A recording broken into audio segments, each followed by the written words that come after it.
What's up everybody? So in today's video I wanted to talk about how in the world did I go from a Hyundai Genesis Coupe to a Nissan GTR in 524 days. So I'm going to start off with talking about money management and money budgeting, and then get into the biggest thing, which is automobile financing, because that is really how I just worked my way up to a car like this in a very easy way, a very straightforward way, and in a way to where I'm not screwed owning this car. I'm not in over my head. It's very affordable to own this car right now, and basically I just use financing to my advantage, playing the game the way it should be played to basically get what I want. So we're gonna go over some cool things today. Hope you guys enjoy the video. Let's get into it. So to start off with some basic information, I'm 24 years old. This is my 2014 Nissan GTR. This was $70,000. I bought it in the beginning of this year. For those of you who have been around the channel for a little while, you'll remember the Nismo 370Z. I owned that for a whole year and then traded it in for this. Before that, I had a red 370Z, which I owned for 6 months. And then before that, I had a red Hyundai Genesis Coupe, which I had for 4.5 years. The Genesis was the vehicle that I had all through college. Awesome vehicle for the time. And then once I graduated college, which was December of 2015, a few months later I found my current job, which I've been at for over 2 years now. I'm a marketing manager. I handle all internet advertising, online advertising, and product management for our company. So I have a normal full-time career, college degree, all that kind of stuff. But all in all, I have a very middle-class salary, very normal. I've been on my own for many, many years now, of course, living on my own and everything like that. So anyways, let's start off with money management. I'm only going to talk about that for a little bit, then where I'm going to get more into the financing side of things. So with money management, it's very simple. Set a goal every single month. Try to put something in your bank account. When I first moved out of my parents' house, I made it a goal to put $500 in my bank account every single month. First month out, I put about $100 in. I wasn't happy. That was not good. My goal was 500. The next month I did a little bit better, got into the 2s. The next month even better. Finally reached my goal a few months later. And as I progressed in my job and made more money on YouTube, I was able to put more and more money every month into my bank account. And before long, you have a minimum, let's just say it's $1,000 every single month. No matter what, put that money in your bank account. That way, every single month, you actually have more money than you did in the month before. It seems like a lot of people really do spend their money on every single thing, and money burns a hole in a lot of people's pockets. You can't look at it like that. So for me, every month I have bills. I have my rent payment, my car payment, my utilities, my internet, my grocery bill, stuff like that. Aside from that, I don't buy anything else. I really do limit my expenses. I really don't spend my money on anything else aside from the basic essentials. I do not know the last time I went shopping for clothing. I pretty much wear the same stuff all the time. Seems to last me pretty well. I really have no desire to have expensive clothing or anything like that. Along with that, electronics, I still have my Galaxy S5 cell phone. I've had it for 4 years. I bought it when the S6 came out. It was $50. Now, the biggest way I've actually found to save money is food. I cook a lot. I like cooking. I actually do enjoy it, but I rarely actually buy any type of store-bought, pre-packaged, or restaurant food at all. When I wake up, I make myself a really good breakfast, then I spend about 10 minutes packing a giant lunch for the day. I pack a few sandwiches, granola bars, leftover dinner from the night before, all sorts of things, and a bunch of water bottles. And then when I get home from work, make myself a really nice dinner, protein shake later on in the day, and then another meal before I go to bed. And from what I've seen, a lot of people, they'll buy their breakfast out on the way to work. They'll buy their morning coffee. They'll go out to lunch every day at work, spend maybe $10 on lunch, go out, get snacks during lunch, and then on their way home, maybe get takeout or stop at a restaurant for dinner. If you make all your own food, bring a lunch wherever you go like that, you will save a boatload of money. And from what I've seen, my own personal experience, I save about $700 a month by doing it that way. And the crazy thing is that is literally the difference between being able to afford the payment on this car and versus not being able to afford that payment. And one thing I would really challenge a lot of you to do for one whole week, write down how much you spend on food every morning, your breakfast, your lunch, your dinner, whatever you do where you spend money and go out to eat like that. Write it down, see how much you spend after one entire week. That weekend, go to the grocery store and buy the ingredients, and then pack your lunch for the whole week. Make your own dinner when you get home, make your own breakfast, all this stuff, and write down how much you've spent per meal. So food is really the biggest thing that I found to actually save money, and of course limiting expenses other ways like that. So now we'll hop in the car because my arm is getting a little bit tired, and let's talk about the financing. So for me, I did end up financing this vehicle. That was a lot easier than trying to save up the money to actually pay cash for this car. That would put me many years out from being able to buy the car right now. So how in the world did I get an approval to actually get financing for a car like this? I started small, and that's the biggest thing you have to do. If you go in it with zero credit thinking you're going to get a really big loan, unless you have a ginormous income, that probably really isn't going to happen. So I started off small with the Genesis Coupe. I owned that car outright. When I traded it in for the red 370Z, I got $14,000 trade-in for the Genesis.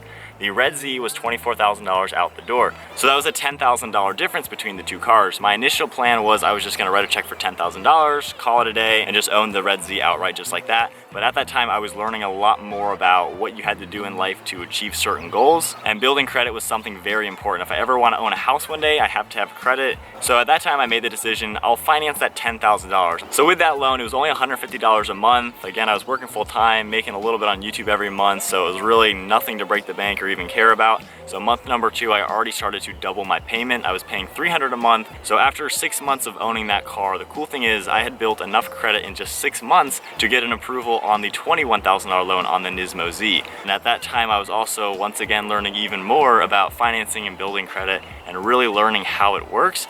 And from my perspective, when I bought the Red Z, I was thinking, getting this loan, I'll pay it off in 2 years, and then after that, I'll get approved for anything. You know, I can buy a GTR, Lamborghini, whatever I want. But no bank is going to look at a $10,000 loan and then automatically approve you for an $80,000 loan in 2 years. That's not how it works. It seems like every loan you do, you might get approved for maybe $10,000 to $20,000 more than that, depending on how well you built credit with the previous loan, and of course, depending on what your income level is.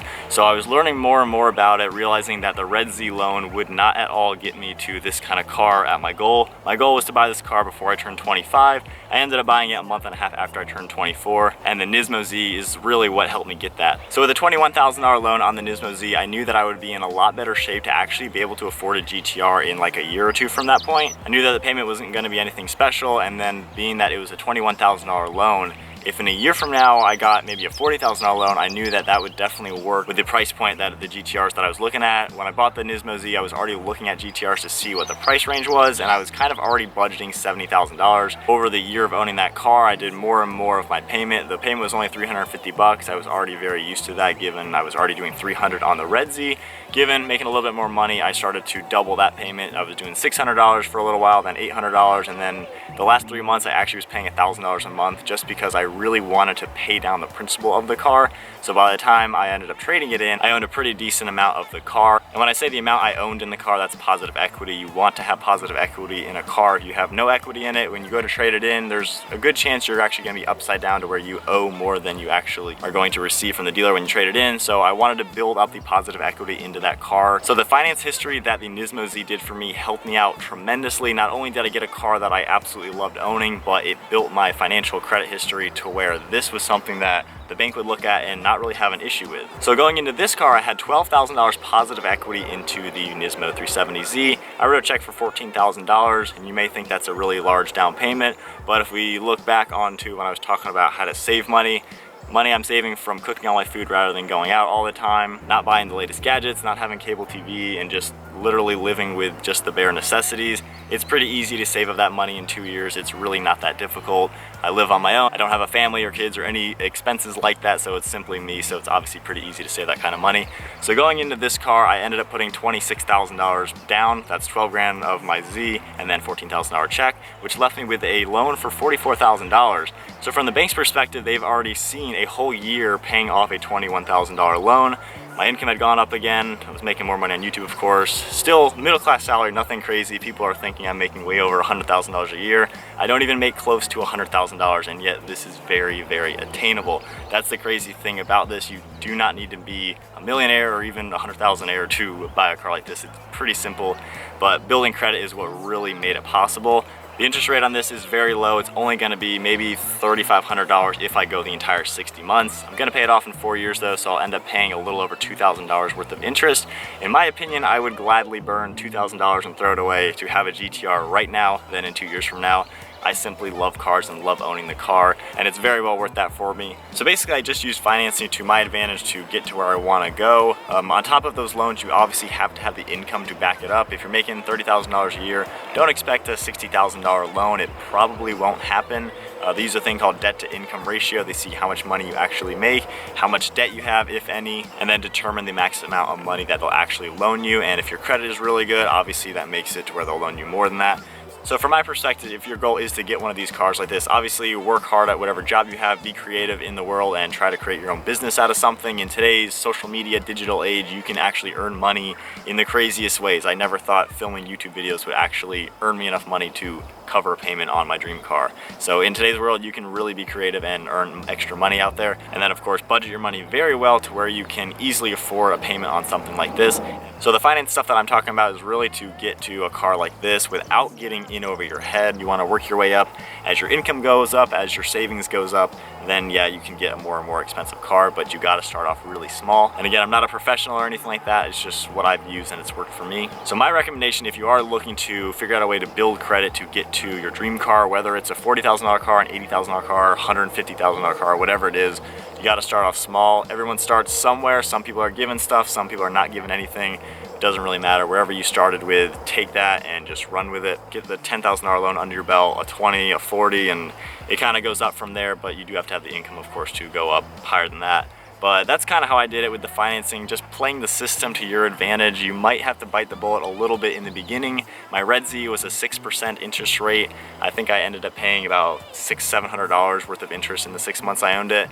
So that's, you know, kind of wasted money. The Nismo Z was a little bit lower and this car is a lot lower than that. So early on, you're gonna be biting the bullet, paying a little bit higher interest, establishing the credit and stuff like that. But once you get into maybe a year and a half, 2 years later, you'll be in a really good situation, high credit score, good loan history. For me now, having a $44,000 loan under my belt, that is really good for when I do go to buy a house. And in 2 years from now, if I trade this in for a $130,000 Lamborghini, that will actually be attainable for me. It's not that I have $130,000, but it'll be that I had a $44,000 loan under my belt, might get approved for a $60,000 loan. And with the equity I will have in this, and of course another down payment like that, that's not that far-fetched to buy a car that's that expensive. So that's kind of how I've used financing to work to my advantage. In all honesty, probably about 90% of people actually finance cars nowadays. Most people don't really pay cash for one.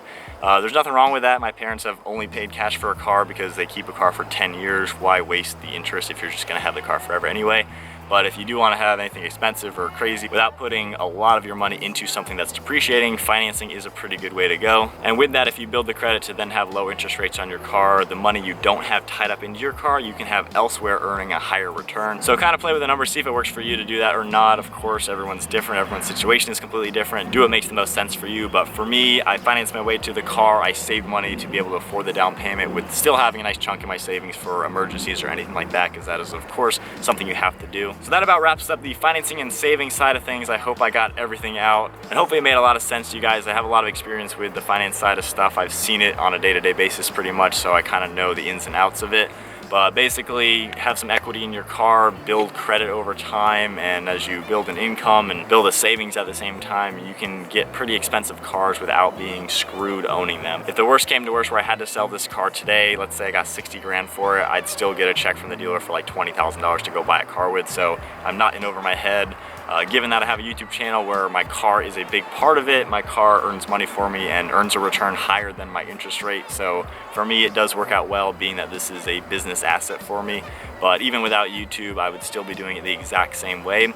Some people probably have asked, is YouTube the reason why I can afford this car? Yes and no. If I did not have YouTube, I wouldn't have bought the car right now. I would not have gotten approved for the loan, given that income not being there.